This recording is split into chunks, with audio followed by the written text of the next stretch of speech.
Assalamualaikum warahmatullahi wabarakatuh. Pertama-tama marilah kita panjatkan puji syukur kehadirat Allah Subhanahu wa taala yang Maha Pengasih lagi Maha Penyayang.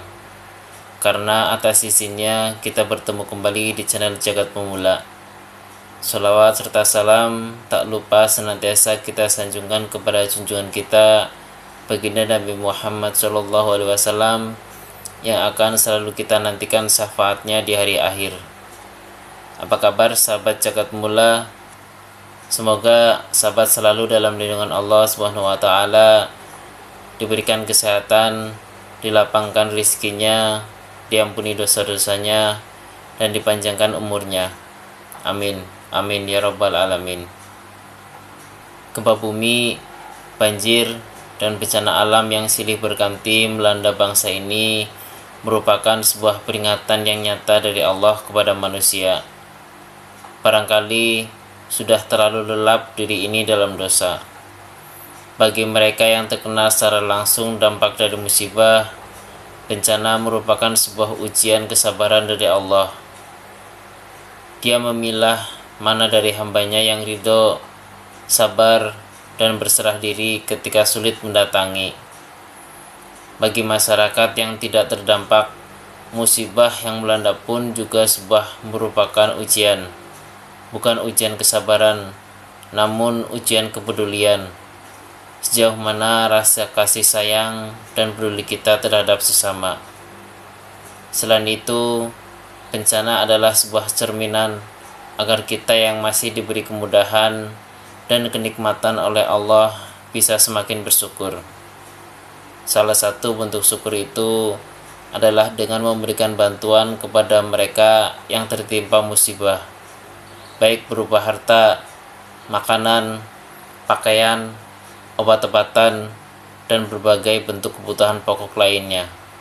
Minimal doa senantiasa terlantun untuk mereka, agar Allah memberikan kekuatan, agar Allah memberikan keriduannya. Sebagai seorang muslim, tentu tak kurang ayat dalam Al-Quran dan hadis Nabi SAW yang menyeru kepada manusia untuk saling tolong-menolong, berbagi rasa dan asa demi menggapai ridhonya. Demikianlah Islam menyeru agar manusia senantiasa menjadi insan yang mulia. Untuk memati kembali ingatan perasaan kita, berikut sebagian di antara ayat dan hadis sahih berkenaan dengan kepedulian dan keutamaan membantu sesama manusia. Ayat dalam Al-Quran, Allah berfirman, yang pertama, dan kerjakanlah amal kebaikan agar kalian beruntung. Quran Surat Al-Hajj ayat 77. Firman yang kedua, apakah yang memasukkan kalian ke dalam neraka Sakor? Mereka menjawab, kami dahulu tidak termasuk orang-orang yang mengerjakan sholat, dan kami tidak pula memberi makan orang miskin. Quran Surat Al-Mudathir ayat 42-44. Firman yang ketiga, tetapi dia tiada menempuh jalan yang mendaki lagi sukar. Tahukah kamu apakah jalan yang mendaki lagi sukar itu? Yaitu memerdekakan budak, atau memberi makan pada hari kelaparan kepada anak yatim yang ada hubungan kerabat, atau kepada orang miskin yang sangat fakir. Dan dia tidak pula termasuk orang-orang yang beriman dan saling berpesan untuk bersabar dan saling berpesan untuk berkasih sayang. Mereka, orang-orang yang beriman dan saling berpesan itu adalah golongan kanan. Quran Surat Al-Balad ayat 11-18. Firman yang keempat, tahukah kamu orang yang mendustakan hari pembalasan? Itulah orang yang menghardik anak yatim dan tidak menganjurkan memberi makan orang miskin. Quran Surat Al-Ma'un ayat 1-3. Firman yang kelima, dan tolong-menolonglah kamu dalam mengerjakan kebajikan dan takwa, dan jangan tolong-menolong dalam berbuat dosa dan pelanggaran, dan bertakwalah kamu kepada Allah. Sesungguhnya Allah amat berat siksanya. Quran Surat Al-Maidah ayat 2. Di dalam hadis-hadis sahih dan hasan telah dijelaskan pula.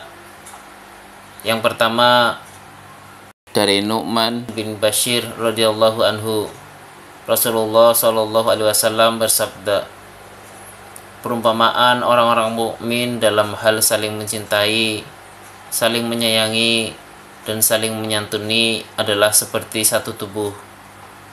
Jika salah satu anggota tubuh merasakan sakit, niscaya seluruh anggota tubuh lainnya ikut merasakan dengan tidak bisa tidur dan demam. Hadis riwayat Bukhari dan Muslim. Hadis yang kedua dari Abdullah bin Umar radhiyallahu anhuma. Rasulullah shallallahu alaihi wasallam bersabda, seorang muslim adalah saudara bagi muslim lainnya. Ia tidak akan menzaliminya dan tidak akan menyerahkannya kepada musuh. Barang siapa mengurus kebutuhan saudaranya, niscaya Allah akan mengurus kebutuhan dirinya. Barang siapa menyingkirkan sebuah kesusahan hidup dari seorang muslim, niscaya Allah akan menyingkirkan kesulitan hidupnya pada hari kiamat kelak. Barang siapa menutupi aib seorang muslim, niscaya Allah akan menutupi aibnya pada hari kiamat. Hadis riwayat Bukhari, Muslim, dan Abu Daud. Hadis yang ketiga dari Abu Hurairah radhiyallahu anhu. Rasulullah shallallahu alaihi wasallam bersabda, barang siapa meringankan salah satu kesusahan hidup dari seorang mukmin di dunia, niscaya Allah akan meringankan salah satu kesusahan hidupnya pada hari kiamat. Barang siapa memberi kemudahan kepada orang yang kesulitan, niscaya Allah akan memberi kemudahan baginya di dunia dan akhirat. Barang siapa menutupi aib seorang muslim, niscaya Allah akan menutupi aibnya di dunia dan di akhirat. Dan Allah senantiasa menolong hambanya selama hamba tersebut menolong saudaranya. Hadis riwayat Muslim, Abu Daud, At-Tirmizi, An-Nasa'i, dan Ibnu Majah. Hadis yang keempat dari Abdullah bin Umar radhiyallahu anhuma. Rasulullah shallallahu alaihi wasallam bersabda, amalan yang paling utama adalah engkau membahagiakan seorang mukmin. Engkau menutupi auratnya, memberikan pakaian. Engkau mengenyangkan kelaparannya, memberikan makanan, atau engkau memenuhi kebutuhannya. Hadis riwayat At-Tabrani dinyatakan hasan oleh Syekh Al-Albani dalam Sahih At-Targhib wa At-Tarhib. Hadis yang kelima dari Abdullah bin Umar radhiyallahu anhuma, bahwasanya ada seorang laki-laki datang kepada Rasulullah shallallahu alaihi wasallam dan bertanya, wahai Rasulullah, siapakah manusia yang paling dicintai Allah? Beliau menjawab, manusia yang paling dicintai Allah adalah manusia yang paling bermanfaat bagi sesama manusia.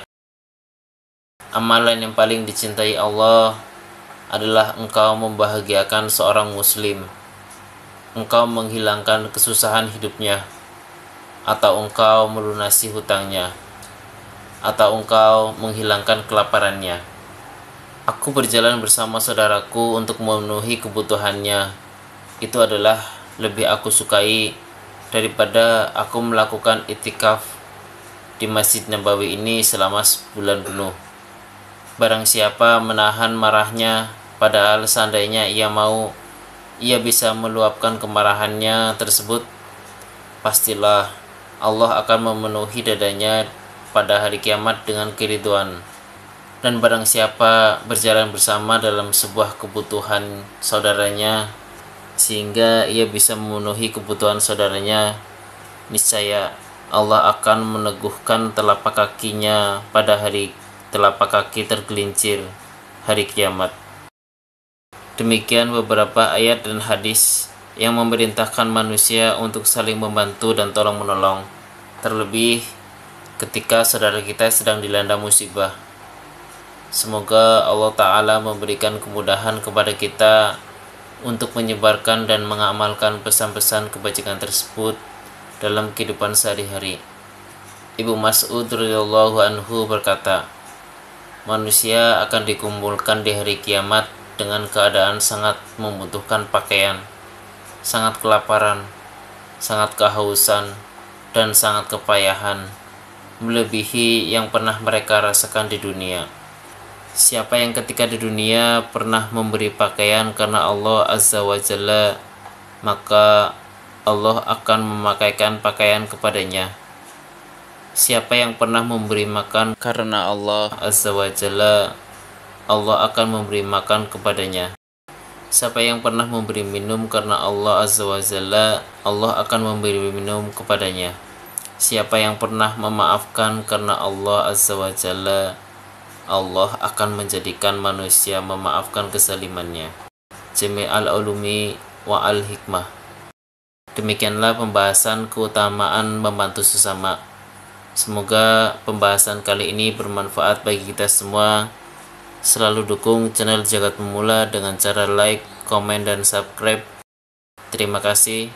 Wassalamualaikum warahmatullahi wabarakatuh.